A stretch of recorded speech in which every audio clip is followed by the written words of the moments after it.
नमस्कार, मैं हूं सुदेश कुमार और आप देख रहे हैं जनतंत्र टीवी। चुनावी सीजन चल रहा है और हाल ही में हिमाचल विधानसभा चुनाव भी हुए हैं और अगले कुछ ही दिनों में दिल्ली और गुजरात में भी चुनाव होने जा रहे हैं। आप लोकतंत्र में अपने चुनाव संबंधी अधिकारों के माध्यम से अपना जनप्रतिनिधि चुनते हैं और इलेक्शन के दिन वोट भी डालने जाते हैं।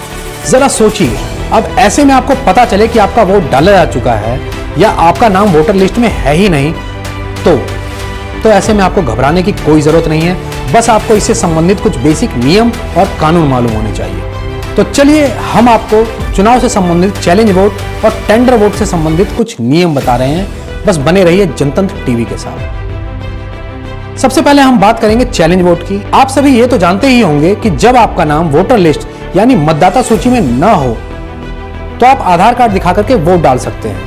दरअसल वोटिंग के वक्त मतदान केंद्र में प्रिसाइडिंग ऑफिसर के साथ एक चुनावी एजेंट भी बैठते हैं और ये चुनावी एजेंट मतदाता को पहचानने का काम करते हैं और पार्टियां या उम्मीदवार अपनी ओर से उन्हें मतदान केंद्र में बिठाती है। ये चुनावी एजेंट ही इस चैलेंज वोट का इस्तेमाल करते हैं और चैलेंज वोट के लिए एक फीस भी देनी होती है। दरअसल जब मतदाता वोट देने केंद्र पर जाता है और किसी चुनावी एजेंट को यह शक हो जाता है कि यह गलत मतदाता या फर्जी वोट दे रहा है, तो इस स्थिति में चैलेंज वोट का इस्तेमाल किया जाता है।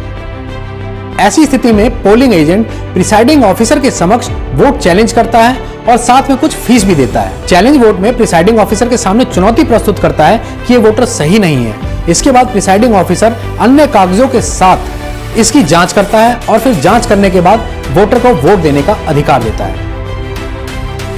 अगर चुनावी एजेंट सही होता है तो वोटर को वोट देने से रोक दिया जाता है। तो ये तो थी वोट चैलेंज से जुड़ी कुछ बातें और अब आपको बताते हैं वोटिंग अधिकारों से जुड़ा दूसरा नियम यानी टेंडर वोट के बारे में।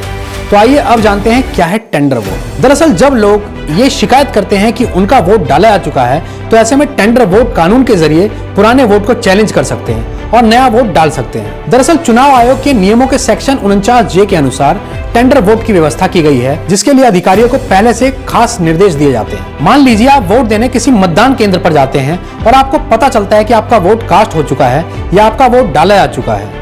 ऐसे में आपकी शिकायत आप पीठासीन अधिकारी से कर सकते हैं और अपनी पहचान की पुष्टि करेंगे कि आप असली वोटर हैं और किसी ने आपके नाम से गलत वोट तो नहीं दिया। इसके बाद पीठासीन अधिकारी से टेंडर वोट की मांग कर सकते हैं और इस स्थिति में टेंडर वोट जारी किया जाता है। लेकिन इस प्रक्रिया के द्वारा आप ईवीएम से वोट नहीं दे पाएंगे और बैलेट पेपर के जरिए ही अपना वोट दे पाएंगे। तो ये तो थे चुनाव संबंधी कुछ नियम और कानून जो आप लोगों को मालूम होने चाहिए।